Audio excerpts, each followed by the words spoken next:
do. You can't get to know better days unless you make it through the night.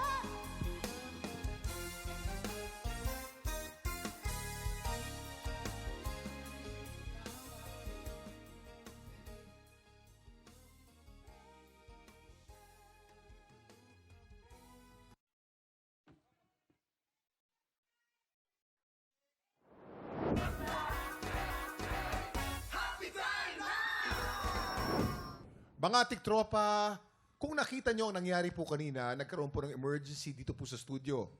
Hinimatay ang kampyon na si Yula Bautista. Kinailangan nating mag-commercial break para matugunan ng ating medical personnel si Yula. Sa ngayon, kasalukuyan pong inoobserbahan ng ating medical team ang kalagayan ni Yula. Kung sakaling hindi na kaya ni Yula makapag-perform, inampalan, ano po bang mangyayari sa kompetisyon?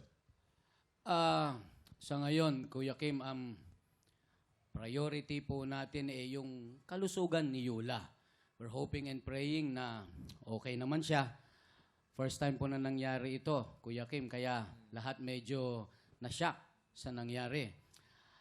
Kung ano man ang mapag-desisyonan namin bilang inampalan, ipapaalam po namin sa inyo bukas.